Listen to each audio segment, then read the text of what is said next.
Okay, so it's been about 2 weeks with my NC Miata that I drove from Texas to Michigan, 1,300 miles. The car is an absolute blast to drive, genuinely.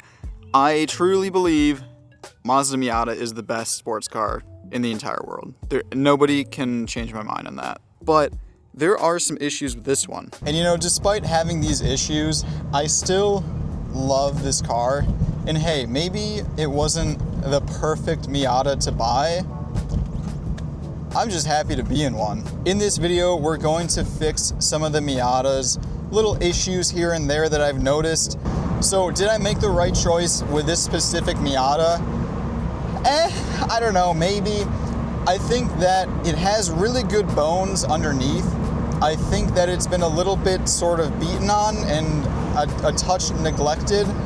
So I think that we can fix it up and make this thing just the best car I've probably ever owned. If I'm being completely honest, I have more fun in this car than I did in my 370Z, in my Civic Si.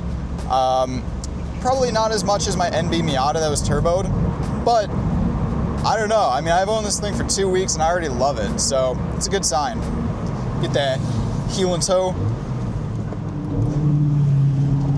Oh yes, dude.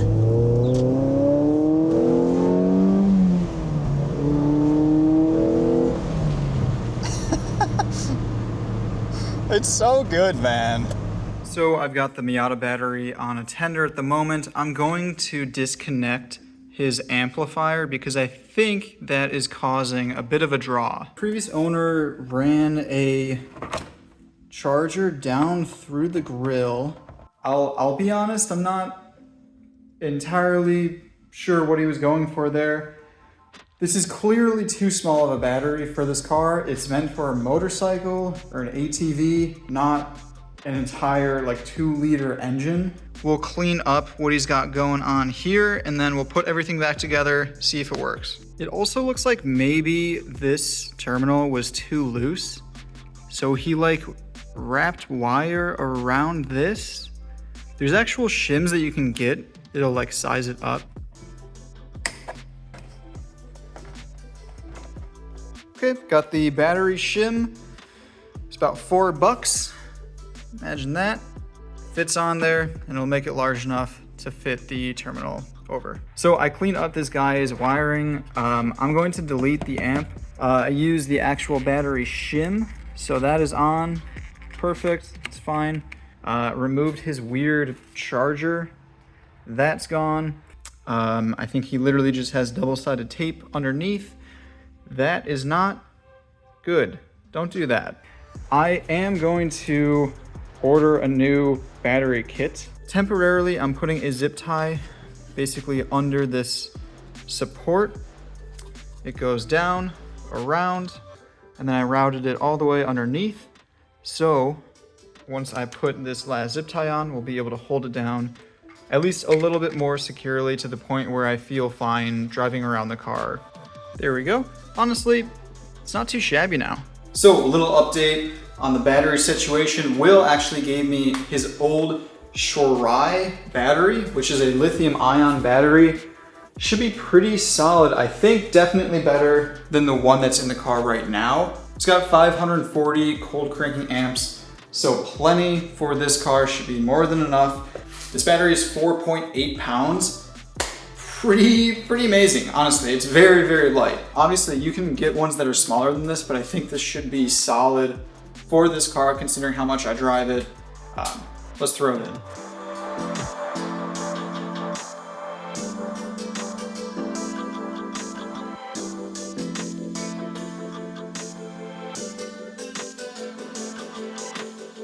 Let me just start out by saying that I am so sorry for not filming much of this. I am going through it. I started with something very simple, which was cleaning up the battery location. I want to remove the amplifier. It's very difficult because this car, because it's a Grand Touring, actually has a Bose amplifier right here. It goes in that spot and is right there. Previous owner basically chopped up the harness and then installed his own amplifier. Look, I don't get audio. I don't get it. This is so much work to make something sound like 5% better. It's not worth it. You're gonna draw power from your battery, it's gonna die, imagine that, and it's not gonna sound that good. So, whatever. I'm just gonna tear it all out. You can see just the mass amount of wires that I'm pulling out. Oh, man. It's worrying me because I wouldn't do certain things to a car the way that I'm finding them right now, and I'm worried that some of the parts might, you know, not be perfectly installed, and yeah, I'm worried. So hopefully this is the worst of the things that I have to fix. All of this was stuffed behind the head unit. Okay, so I've got the aftermarket speaker hooked up as the previous owner had it. I've also reinstalled the Bose amplifier in a very clean and efficient way. You'll notice that I covered all of it up with tape, so it looks great. Just kidding. Yeah, don't look too closely. These things are honestly a miracle that they're working. The issue is that, you know, the owner spliced into these harnesses and just left very little room to work with. I don't know how to repin harnesses and I don't have the tool for it, so I ended up just cutting it super close. I'm gonna let the car run for like 15 minutes and play music out of it just to make sure that nothing starts like smoking or something. Okay, I finished up the head unit on the Miata. I ended up actually putting the Atoto back on. The trunk struts were also getting pretty old, so I wanted to replace those. They were 20 bucks on Amazon and pretty easy to install, so definitely a good little mod.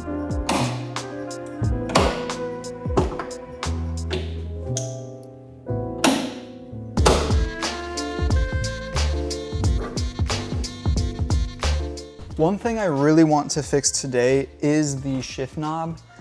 The previous owner has kind of a ball, like it's straight up just a sphere, that's all it is.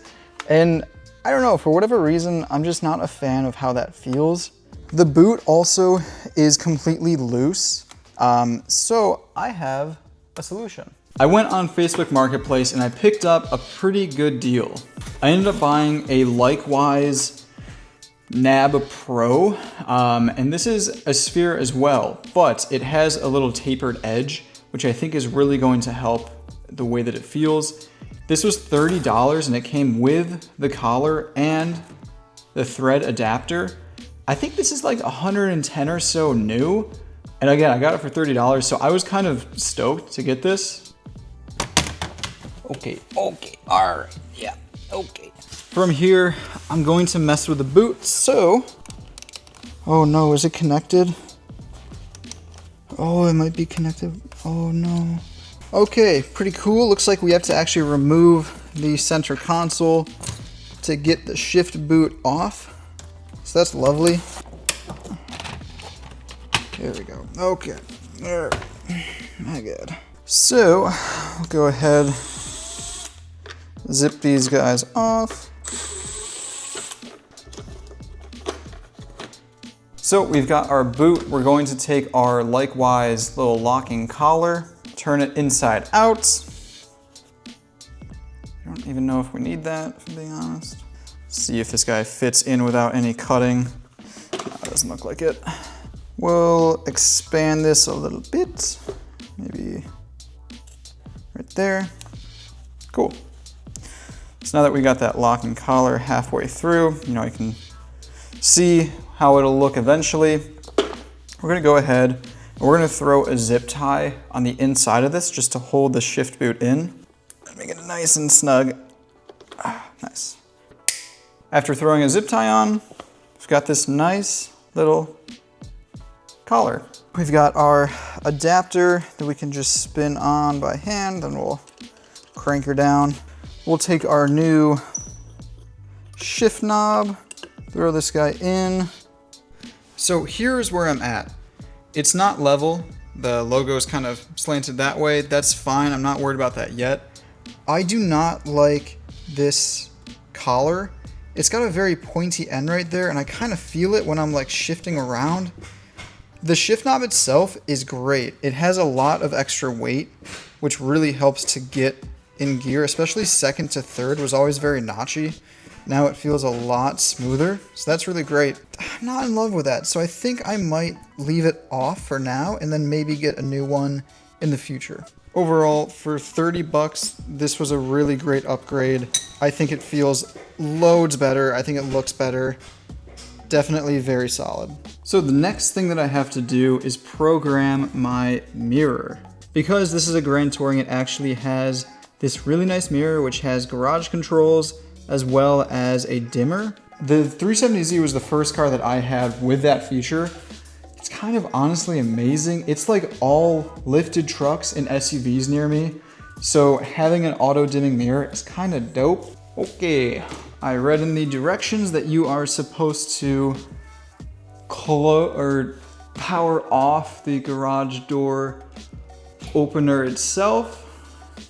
So we'll do that. All right. Hold both of them down. I think that should be it. Hey, okay.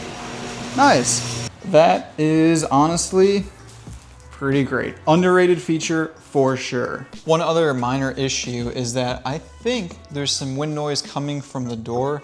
I looked online and I found this guide for the power retractable hardtop cars. Apparently there's like inadequate door sealer. So we're just gonna throw some silicone on. I think it should be good enough. This was really cheap, so I figured, hey, why not? It's never gonna sound like a luxury car, but if I can make it just a little bit better, that's good. So you can see the steady bead that I applied right there. That's the factory seal, and then it sort of ends right there. So we'll see if it helps. Hey, something quick, it's cheap, might as well. So the next thing that I want to fix is a rattle. There's a nasty rattle inside the dash somewhere.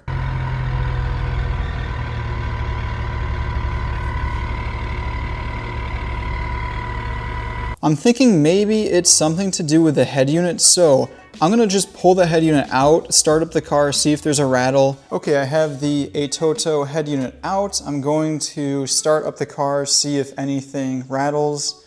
If so, then it's definitely not the head unit. Okay, hopefully the airbags don't go off. I do still hear it. It almost sounds like one of the fans or something. It's like a rotating, like, little bit of an update. It kind of looks like a mess.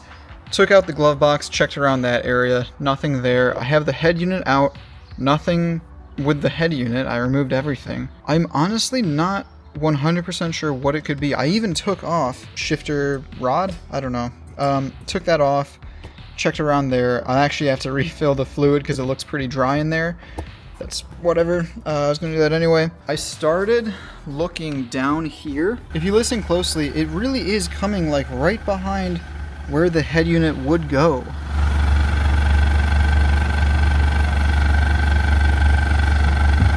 It's kind of a shame. I don't know if I'm gonna be able to figure this one out today. It's just really freaking annoying. I wonder if it's this black box, because whenever I hit the gas. So I'm not sure if that's the actual issue. I'm actually kind of just messing around. This is fun. When you change the direction of the AC direction, I've never seen this before. The entire module kind of just moves to shift whichever way you want the air to blow. I'm not sure if that blend door is the actual issue though for the rattle. I don't know. I feel like it's just something all the way behind a bunch of stuff in the dash, and like at a certain point I don't even know if I can get back there without pulling the dash off, so I don't think we're gonna fix that today. So we have finished up all the work on the Miata. Some of it was successful, some of it not so much. Took a couple chunks out of my hand with the whole rattle situation, but you know, honestly, I think I have to accept that this car is never going to be 100% perfect. It's been used, I know it's been abused, and it's mine now, so I'm gonna take care of it. But I think I have to make some sort of sacrifices and adjustments. You know, ultimately the point of this car is to be a driving machine. This is something that is just supposed to be fun. it's a toy for me. Like, this is my track car. This is something that I'm gonna beat on. And hey, honestly, maybe it's good if it's not perfect. But the things that we did, I do think made a difference. This shift knob especially has made the experience way better. I think it fits in the hand better. It's heavier, so the gears kind of go in a little bit easier.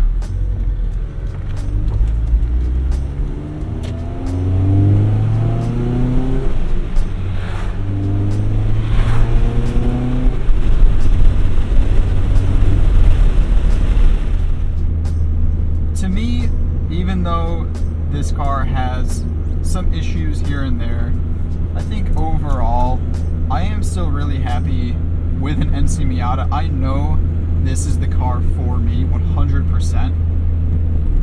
Maybe I should have, you know, gotten a little bit better of an example, but hey, we fixed up a lot in this video, and it'll continue to be a little project of mine. I think it's good to have something to tinker with. I kind of enjoy that stuff anyway, even though I kind of hate it at times. At the end of the day, it gives me a lot of satisfaction. There's a lot of things that I want to do to this car. I would love to, number one, put a muffler on, which I've already ordered. It has a stock muffler now, and the exhaust is completely uncorked, so I think it'll sound pretty gnarly once I put an aftermarket muffler on. That's coming soon. I have the power retractable module actually sitting in my garage, so it'll be a little bit easier. I don't have to hold down the buttons. That's a little small mod. Overall, the car handles really well right now, but I could see putting another set of coilovers on. There's a set of Goodwin Racing coilovers that I think would be perfect for this car.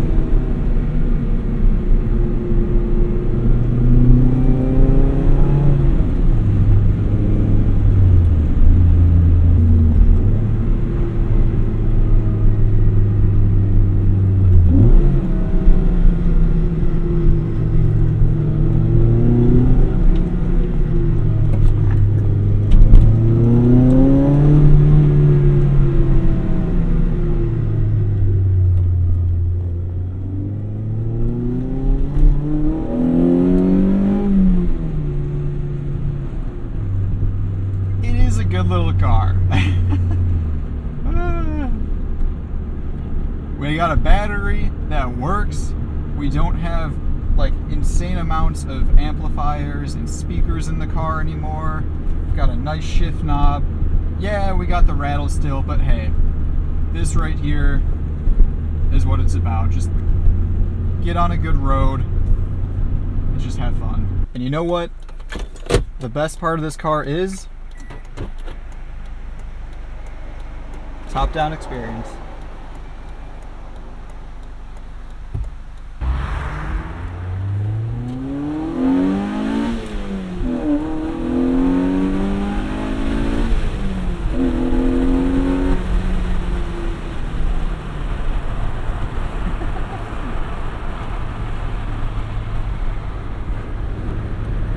It's just so fun, man. All its little quirks, all of the things that annoy me, they kind of just go away once you're on a back road with the top down. Nice heel toe position.